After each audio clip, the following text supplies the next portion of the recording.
لقد كان لكم في رسول الله أسوة حسنة لمن كان يرجو الله واليوم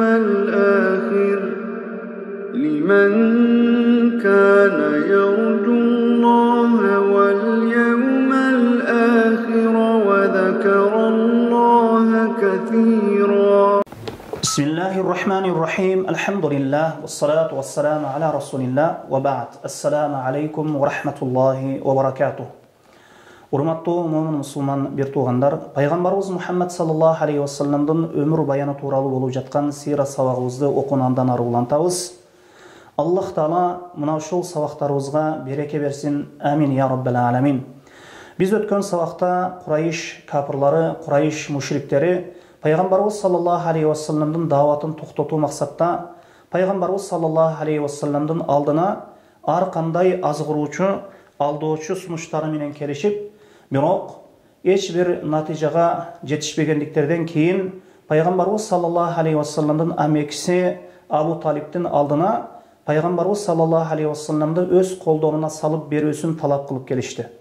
Бирок Абу Талиб буга караманча каршы болуп, Бани Хашим жана Бани Мутталиб угулдарын Кабанын айланасына топтоп пайгамбарыбыз саллаллаху алейхи ва салламды коргоо максатта өз ара антташты. Муну көргөн Курайш капырлары Бани Хашим менен Бани Мутталибти пайгамбарыбыз саллаллаху алейхи ва салламды коргоодогу бекемдигин көргөндөн кийин мына ушул эки урууну Курайш капырлары курчоого алуу максатта, блокадага алуу максатта, байкот жарыялоо максатта өз ара анташуу максаты менен Бани Кинана уруусунун ошол коргонуна, ошол Бани Кинана уруусуна таандык болгон бир дөңсөгө жыйналышты. Мына ошол жерде булар өз ара кеңешип, ошол анташты жана ошол кеңешип анташканда мына ушундай келишим кабыл алышты. Бани Хашим жана Бани Мутталиб уруусу менен соодалашпайбыз. Аларга эч бир нерсе сатпайбыз, жана алардан эч бир нерсе сатып албайбыз, жана алар менен мечитте отурбайбыз, жана алар менен аралашып жүрбөйбүз, жана алардын үйлөрүнө кирбейбиз, жана алар менен сүйлөшпөйбүз, жана алар менен эч бир келишим түзүүгө, сүйлөшкөнгө барбайбыз. Качан Мухаммадты биздин колубузга салып беришмейинче деп мына ушундай өз ара анташып, келишим түзүшүп, мына ушул келишимди жазышты. Мына ушул келишимди жазгандан кийин ошол келишим барагыны, ошол кагазды Кабанын дуалына илип коюшту. Мына ошол келишимди жазган Амир ибн Хашим деген кишиге пайгамбарыбыз саллаллаху алейхи ва саллам дуа кылды эле, ал кишинин колу иштебей шал болуп калды. Мына ушул келишим түзүлгөндөн кийин Бану Хашим жана Бани Мутталибке каршы мына ошондо алар Абу Талиптин өрөнүнө, мындайча айтканда Абу Талиптин коргонуна, мындайча айтканда Абу Талиптин жайлоосуна чогулушту. Мусулманы дагы, капыры дагы. Бир гана Абу Лахаб бул нерсеге кошулбады, мына ошол жерге барбады. Жана ошондой эле ошол жерде ушунчалык кыйын абалга дуушар болушту. Айрыкча ачлыкка, жегенге эч нерсе жок. Кала берсе алар дарактын жалбырактарын жана терилери жешти. Кала берсе мына ушунчалык деңгээлде ачлыктан алар өздөрүн жоготушат эле. Жана мына ошол өрөндө Абу Талиптин коргонунда, ошол жайлоосунда аялдардын ыйы, ызы чуусу, балдардын ачлыктан ыйлаганы угулат болчу. Аларга эч бир жардам берилбейт болчу. Бир гана Бани Хашим менен Бани Мутталиб менен тууганчылыгы бар кээ бир адамдар мына ушул жашыруун түрдө аларга төөгө ошол азык түлүк артып аларга жиберишчү. Мына ошолордун бири Хаким ибн Хизам деген киши. Бул киши ошол пайгамбарыбыз саллаллаху алейхи ва салламдын аялы Хадичанын амекиси эле. Мына ошол киши бир төөгө будай артып, мына ошол өрөнгө төөнү киргизип жиберет эле жашыруун абалда. Жана Бану Хашим жана Бани Мутталиб арам айларда гана ошол өрөндөн чыгып, анан өздөрүнө бир азык түлүк сатып алышат болчу. Ошол азык түлүктү дагы сатып алышканда Меккеге сырттан келген соодагерлерден сатып алышат эле. Муну көргөн Курайш капырлары аларды бул нерседен да тосушуп, ошол сырттан келе турган азык түлүктү дагы өздөрү сатып ала турган болушту. Аларды ачка коюу максатта, аларды жардамсыз коюу максатта.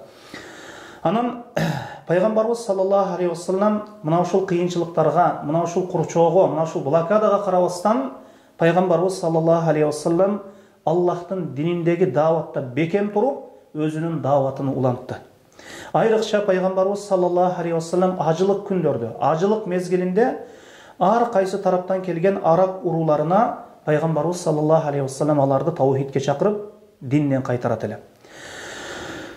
Эми мына ошол келишим 3 жылдай болду. Пайгамбарыбыз саллаллаху алейхи вассаламдын пайгамбарлыгынын 7-жылында башталган болсо, мына ошол 3 жыл уланды. Мына ошол пайгамбарыбыз саллаллаху алейхи вассаламдын пайгамбарлыгынын 10-жылына чейин ошол 3 жыл болду. Мына ошол 3 жыл өткөндөн кийин мына ушул душманчылыкты Аллах Тааланын тагдыры менен мына ушул нерсе жокко чыкты. Аллах Таала Курайштын кээ бир кадыр бактуу инсандардын жүрөгүнө бул нерсени салып, мына ушул Курайштын тем болгон 5 киши мына ушул келишимди жокко чыгуусуна себепчи болушту. Аллах Таала өзүнүн бир курт кумурскаларынын бирөөсүн жиберип, мына ушул келишимдеги ошол жазылган сөздөрдүн баарысын ошол курт кумурска, ошол курт жеп, бир гана Аллахтын ысмын гана тийбей ошол нерсени таштап койду. Мына ушул келишимдин бузулуусуна, жокко чыгуусуна себепчи болгон Курайш уруусунун 5 кадыр бактуу инсандарынын 5-өсү, мына Хишам ибн Амр ибн Харис, бул киши Бани Амр ибн Луай уруусунан болот. Мына ушул киши мына ушул кишинин тууганчылыгы бар эле, Бани Хашим менен жана Бани Мутталиб менен. Бул киши Зухайр ибн Аби Умайяга барды, Махзумиге барды.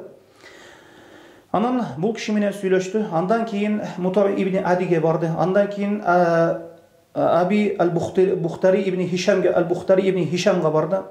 Андан кийин Замаат ибн Асвадка барды.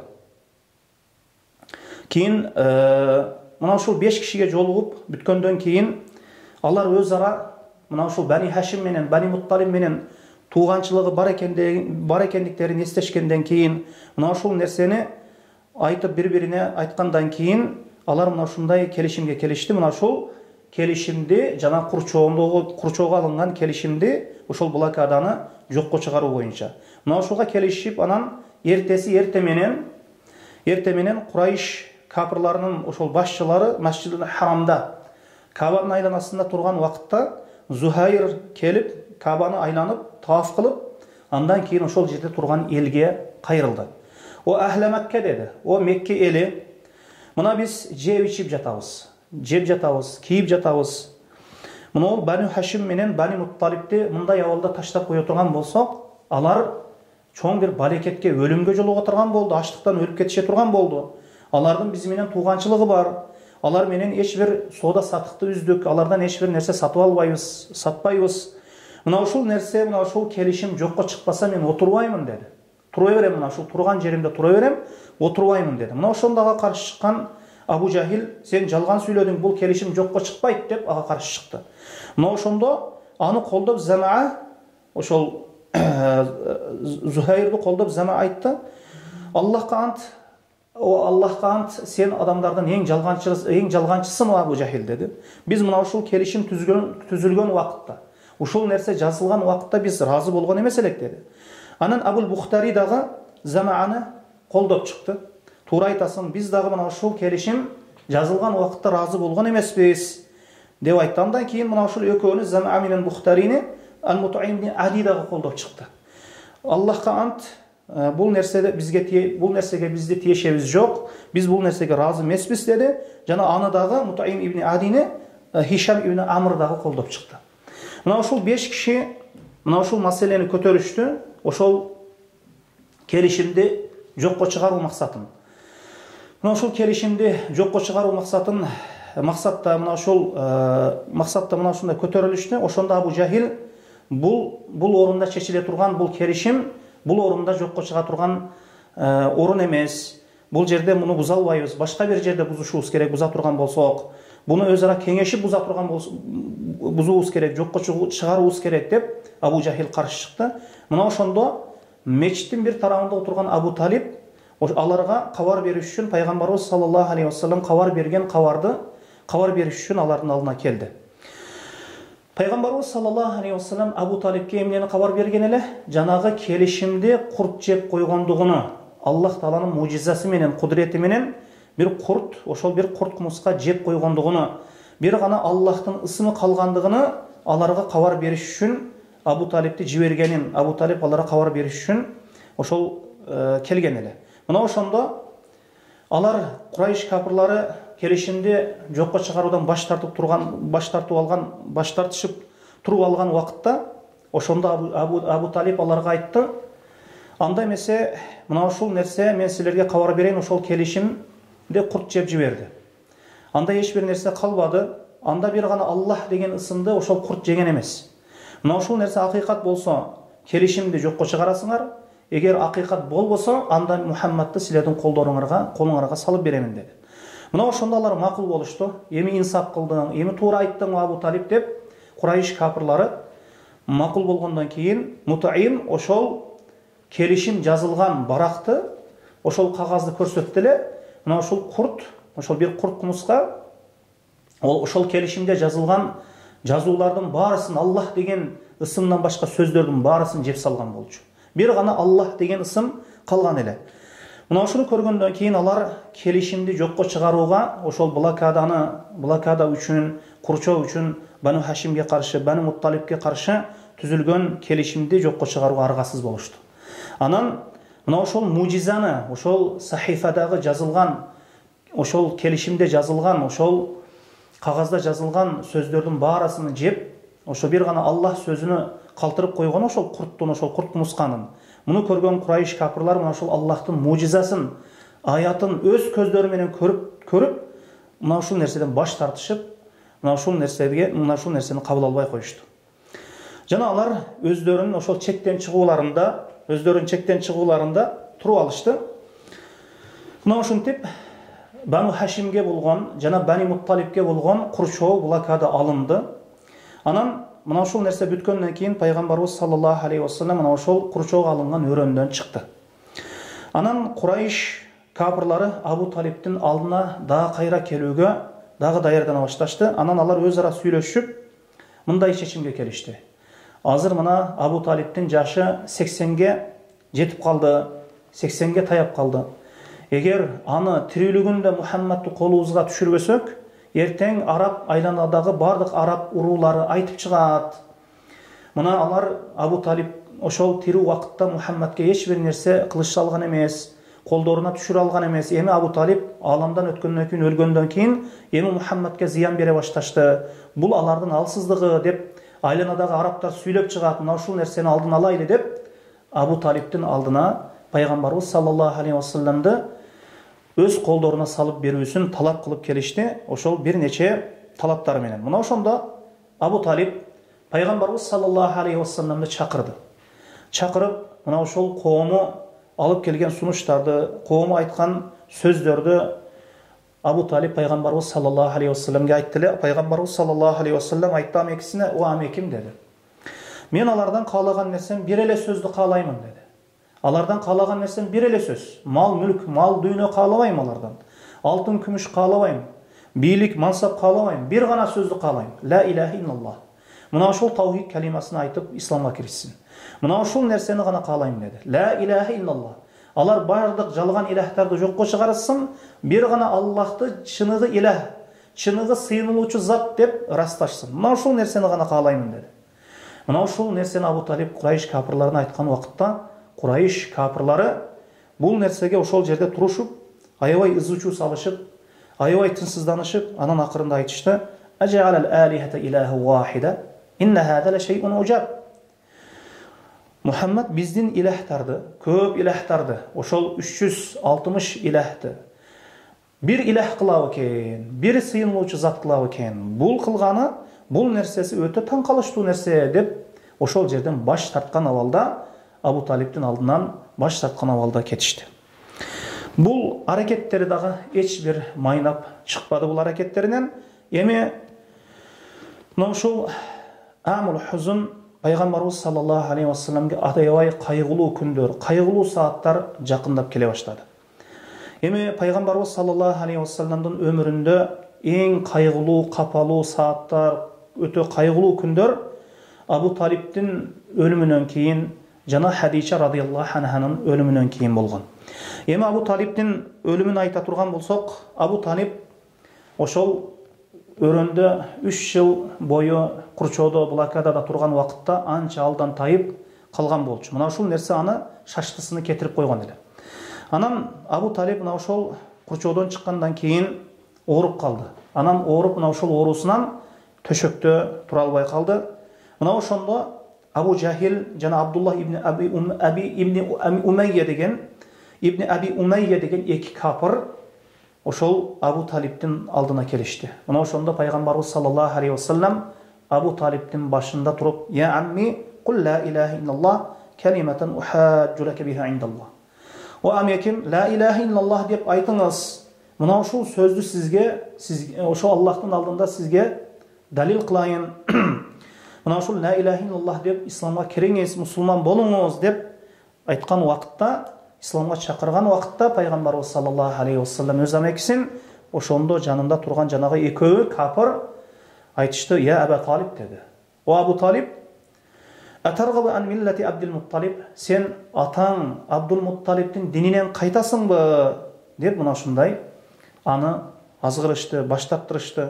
Мына ошондо Абу Талиб акыркы сөзү пайгамбарыбыз саллаллаху алейхи вассалам ла илаха иллаллах деп айтың десе, жанагы экөө Абдул Мутталибтин дининен кайтасыңбы деп мына ошондой айтып туруша берди. Акырында ошол Абу Талиб Абдул Мутталибтин дининдемин деп пайгамбарыбыз саллаллаху алейхи вассаламга келген дин исламдан баш тартып, капыр бойдон өлүп кетти. Мына ошондо пайгамбарыбыз саллаллаху алейхи вассалам аябай капаланды. Эмне үчүн капаланды? Пайгамбарыбыз саллаллаху алейхи вассаламды коргойт эле. Ошол Курчоодо блокада күндөрүндө, Курчоо күндөрүндө Абу Талиб пайгамбарыбыз саллаллаху алейхи вассаламга бир зыян жетип калбосун билип, мына ушул пайгамбарыбыз саллаллаху алейхи вассаламды коргоп, өзүнүн төшөгүнө жаткырышчу. Ошол пайгамбарыбыздын душмандарынан коргоп. Анан мына ошондо пайгамбарыбыз саллаллаху алейхи вассалам ластагфиранна лака ма лам анху анк. Аллахка ант, мына ушул истигфардан кайтарылбайт экенмин, мен сиз үчүн Аллах Тааладан кечирим сурайм деп айтып жиберди эле. Мына ушундай сөздү айтты эле. Аллах Таала аят түшүрдү. Ма кана лин-набийи вал-лазина аману ай ястагфиру лил-мушрикина валау кану ули курба мин ба'ди ма табайяна лахум аннаху асхабул жахим. Пайгамбар үчүн жана момундар үчүн иман келтирген момундар үчүн мушриктерден кечирим суроо жок, эгер алардын жакын туугандары болсо дагы акыйкат баяндалып тозок ээлери болгондон кийин дейт. Пайгамбарыбыз саллаллаху алейхи вассаламда Абу Талибке истигфар айтуудан бул аятка көрө Аллах Таала кайтарды. Ал мушрик бойдон өтүп кетти, ал капыр бойдон өлдү, ал үчүн кечирим сураба, ал жакын тууганың болсо дагы деп Аллах Таала пайгамбарын кайтарды. Жана дагы башка бир аят түштү: "Иннака ла тахди ман ахбабта". Ey Мухаммад, чындыгында сен өзүң жакшы көргөн адамды, өзүң сүйгөн адамды хидаят кыла албайсың деди. Абу Талиптин өлүмү ошол Ражаб айында же Рамазан айында ошол пайгамбарыбыз саллаллаху алейхи вассаламдын пайгамбарлыгынын 10-чы жылы болгон эле. Жанагы ошол Курчоодон чыккандан кийин 6 айдан кийин өлгөн Абу Талиб. Пайгамбарыбыз саллаллаху алейхи вассалам амекиси Абу Талиб аламдан өткөндөн кийин Курайш урусунун ошол исламга кире албастыгы, ислам дааватын токтотуу максатта аракеттери аябай күчөп кетти. Жана Аббас пайгамбарыбыз саллаллаху алейхи вассаламдын амекиси Аббас пайгамбарыбыз саллаллаху алейхи вассаламга айтты: "Я Расулулла, мунул амекиңизге бир жардам бере албайсызбы сиз? Бир ага сизди ал өтө бир коргогон эле, мушриктер тарабынан болгон аракеттерди ачуусу келип, аларды кайтарган эле, сизди дайыма коргогон эле. Сизге бир сиз тараптан бир ага жардам болбойбу?" деп сураганда пайгамбарыбыз саллаллаху алейхи вассалам айтты: "Ал тозоктун эң тайыз жеринде болот. Мен себептүү. Эгер мен себеп болбогонумда, ал тозоктун эң түпкүрүндө болмок, эң түбүндө болмок" деп айтты. Жана башка бир хадисте дагы Абу Талибке тозоктогу эң жеңил азап менен азапталат. Ал жеңил азап оттон болгон галошты кийген убакытта адамдын мээси казан кайнагандай кайнайт деп башка бир хадисте дагы айтылган. Андан кийин Абу Талибтин өлүмүнөн кийин Пайғамбарыбыз саллаллаху алейхи вассаламның сүйікті аялы, ең жақсы көрген аялы, өте фазилетті аял Хадича радиаллаху анхадан Аллахтың тағдырыменен айырылып қалды. Мына ошол Абу Талибтің өлімінен кейін эле Хадича радиаллаху анха Рамазан айында Пайғамбарыбыз саллаллаху алейхи вассаламның пайғамбарлығының 10-чы жылында ошол Абу Талибтің өлімінен кейін 2 айдан кейін же 3 күннен кейін аламдан өткен деп тарихта Пайғамбарыбыз саллаллаху алейхи вассалам сирасында айтылмады. Эми Пайғамбарыбыз саллаллаху алейхи вассаламды аябай урматтаган, жакшы көргөн, Пайғамбарыбыз саллаллаху алейхи вассаламды мал мүлкү менен, ошол мал дүйнөсү менен, жаны менен кубаттаган, жардам берген аял мына ошол. Анан Пайғамбарыбыз саллаллаху алейхи вассаламга аябай кайгы капа башына түшүп турган вакытта Пайғамбарыбызды жибиткен, Пайғамбарыбыз саллаллаху алейхи вассаламды мындайча айтканда кайгы кападан Пайғамбарыбыз саллаллаху алейхи вассаламды алып чыккан, Пайғамбарыбыз саллаллаху алейхи вассаламга көп жардам берген аял мына ошол Хадича радиаллаху анха.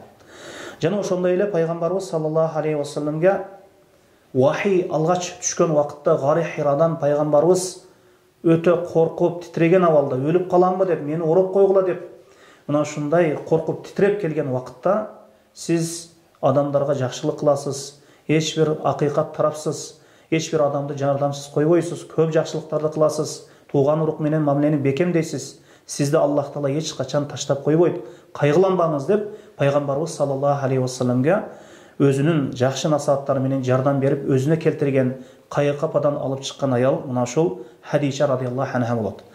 Бул аял тууралуу момундардын энеси, бул аял тууралуу бир нече хадистер бар. Пайғамбарыбыз саллаллаху алейхи вассалам бир хадисинде айтат: адамдардын баарысы мага капыр болгон вакытта мына ушул аялым мага ыйман келтирди дейт. Мен алып келген нерсеге ыйман келтирди дейт. Адамдардын баарысы мени жалганга чыгарган вакытта мени мына ушул аял растады дейт. Жана мына ушул аял аркылуу Аллах Таала мени бала менен рызкылады дейт. Пайғамбарыбыз саллаллаху алейхи вассаламдын балдарынын баарысы мына ушул Хадичадан эле, бир гана Ибрахим гана ошол Египеттик Мариям Кыптиядан эле. Пайғамбарыбыз саллаллаху алейхи вассаламга уул кыздарды төрөп берген аял дагы мына ошол Хадича радиаллаху анха болот. Бул тууралуу дагы бир фазилети тууралуу дагы бир хадис келген. Жебраил алейхиссалам Пайғамбарыбыз саллаллаху алейхи вассаламдын алдына келип айтты: "О Аллахтын элчиси, мына Хадича сизге чындыгында келди. Аны менен бирге колунда тамак аш бар, же ичимдик бар, же бир иче турган бир нерсе бар. Же ошол иче турган ошол ичимдик бар. Же иче турган, же жей турган бир тамак бар. Мына ошол идишинде. Мына ошол келген вакыттагы салам айтып коюңуз. Салам айтып коюңуз Раббис тарабынан. Ага сүйүнчүлөп коюңуз. Раббиси ага бейиште эч бир ызы чуусу жок, эч бир чарчабаган бир үйдү даярдап койду" деди. Аллах Таала Хадича радиаллаху анхага бейиште бир ызы чуусу жок, бир адам чарчабаган, талыкпаган, аябай бир дем ала турган үйдү даярдап коюптур. Мына ушуну Хадичага сүйүнчүлөп коюңуз деп, мына ушул хадисте ал аял Хадича радиаллаху анха тууралуу, фазилети тууралуу мына ушул айтылган экен. Пайгамбарыбыз саллаллаху алейхи вассалам мына ушул аялыны дайыма эстейт эле. Жана мына ушул Хадича радиаллаху анха досторуна ошол кээде Пайгамбарыбыз саллаллаху алейхи вассалам кой союп кала турган болсо, Хадича радиаллаху анханын досторуна жиберет эле. Хадичанын досторуна дагы жибергиле деп, ошол эттен улашкыла деп айтат эле. Хадича радиаллаху анха жана Абу Талиб амекиси алымдан өтүп кеткенден кийин Пайгамбарыбыз саллаллаху алейхи вассаламга каршы балелер аябай эле күчөп кетти. Мына Пайгамбарыбыз саллаллаху алейхи вассаламды бир жолу ошол кебир Курайш капырларынын ахмактары ошол башына топурак чачкан вакытта Пайгамбарыбыз саллаллаху алейхи вассаламдын кыздарынан бир кызы анын башын жууп, башын тазалаган вакытта ошол айтты ыйлап. Ошондо ыйлап, сизди мынчалык мындай азапка салышат деп мына ушундай айткан вакытта кызым ыйлабагын, Аллах Таала мына ушул нерседен бизди коргоп койгон. Ошол Аллах Таала мени коргоп койгон. Жана айтты, Курайш мага мынчалык азап көрсөткөн эмес эле, зыян берген эмес эле, ошол амекем Абу Талиб өткөнгө чейин, өлгөнгө чейин деп ошол жерде мына ошол вакытта Абу Талибти Пайгамбарыбыз саллаллаху алейхи вассалам эстеп койду. Чындыгында Абу Талиб Пайгамбарыбыз саллаллаху алейхи вассаламны коргогон. Пайғамбарымыз саллаллаху алейхи уассалам тірі уақытта Пайғамбарымыз саллаллаху алейхи уассалам ал тірі уақытта пайғамбарымызға ешбір Құрайш кәпірлері зиян беріше албайды эле. Ал кишинин ошол араб урууларынын арасында жана Құрайш уруусунун арасында ошол Меккеде аябай кадыр баркы чоң эле.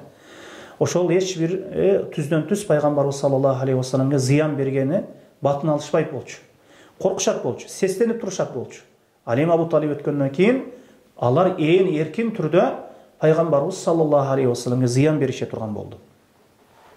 Эми Абу Талиб аламдан өтүп кетти. Андан кийин пайгамбарыбыз саллаллаху алейхи вассалам Сауда жана Айша радиаллаху анхага үйлөнөсү.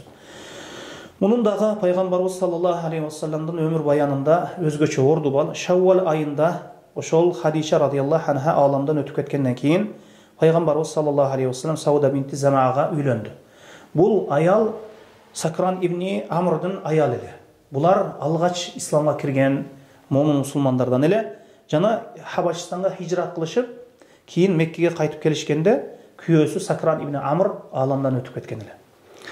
Анан ошол иддасы бүткөндөн кийин шарият белгилеп койгон чек, ошол аялдарга байланыштуу ошол нерсе бүткөндөн кийин, чек ошол иддасы бүткөндөн кийин пайгамбарыбыз саллаллаху алейхи вассалам мына ошол Сауда бинти Замаага үйлөндү. Андан кийин бир нече жылдардан кийин Айша радиаллаху анхага үйлөнгөн. Айша радиаллаху анхага үйлөнүүсү төмөнкүдөй Шаввал айында болгон. Bir жылдан кийин Саудага bir жыл Сауда радиаллаху анхага үйлөнүп, bir жылдан кийин Айша радиаллаху анхага пайгамбарыбыз саллаллаху алейхи вассалам мындайча айтканда жуут түшкөн, ошол колун сурап, ошол макулдашылган. Бирок пайгамбарыбыз саллаллаху алейхи вассалам менен ошол Маккада пайгамбарыбыз саллаллаху алейхи вассалам Айша радиаллаху анхага кирген эмес. Кийин ал убакытта Айша радиаллаху анха Меккеде 6 жашта болчу. Ал эми хижраттан кийин хижрат кылып Мадинага баргандан кийин Шаввал айында анан пайгамбарыбыз саллаллаху алейхи вассалам Айша радиаллаху анхага кирген. Ошондо Айша радиаллаху анханын жашы 9 жашта болчу. Эми ал убакытта 9 жаштагы кыз чоң эле аял болуп, жетилип күйөөгө чыга турган абал болуп калган арабтардын адаты боюнча. Эми арабтардын адаты боюнча 9 жашта, 10 жашта кыздар чоңоюп калып эле ошол турмушка чыга берген. Мына ошол 9 жашында пайгамбарыбыз саллаллаху алейхи вассалам Мадинада кирген. Эми бул аялдын ислам динине кызматы жана исламдагы орду өтө чоң. Мына ошол аялы Айша радиаллаху анха пайгамбарыбыз саллаллаху алейхи вассаламдан бизге көптөгөн хадистерди риваят кылган. Мына ошол пайгамбарыбыз саллаллаху алейхи вассаламдан көп илимди алып, ошол ислам үммөтүнүн эң факих аялына айланган. Ошол пайгамбарыбыз саллаллаху алейхи вассаламдын кандай мамиле кылгандыгы аялдарына, жана ошондой эле үй бүлөдө кандай болгондугу, жана уктаганы, турганы, жеп ичкени кандай болгондугу тууралуу көп хадистер мына ошол Айша радиаллаху анхадан риваят кылынган. Мына ошол үммөткө өтө чоң бир пайда алып келди Айша радиаллаху анха.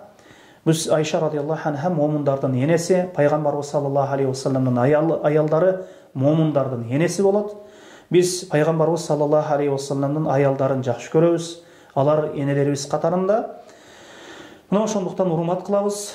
Эми Айша радıyallahu anhунун иншааллах сахабалар жашоосунда дагы бул аялдын өмүр баянына өзгөчө токтолобуз. Өзүнчө бир сабак кылабыз. Эми Peygamberimiz sallallahu aleyhi ve sellem Abu Talib ошол аламдан өтүп кеткенден кийин, аялы Хадиша аламдан өтүп кеткенден кийин көп кыйынчылыктарга, көп кайгыларга душар болду. Мына ошондо пайгамбарыбыз саллаллаху алейхи вассалам Таифке барат эми. Колдоо ошол жердеги кээ бир кадыр барктуу уруулардан колдоп коюу, колдоо суроо максатта Таифке барат. Эми Таиф окуясы дагы өзгөчө бир тарыхта пайгамбарыбыз саллаллаху алейхи вассалам тарыхында өзгөчө бир орунду ээлейт. İnşaallahu Teala biz bul tuuralu sabakta inşallah Allah buyursa Allah nasip kılsa emki sabakımızda kılavuz. Allah Teala sabaklarımızda daimi kılgan bolsun. Subhanakallahumma hamdike eşhedü en la ilahe illa ente estağfiruke ve etûbü ileyk. Vallahu a'lem.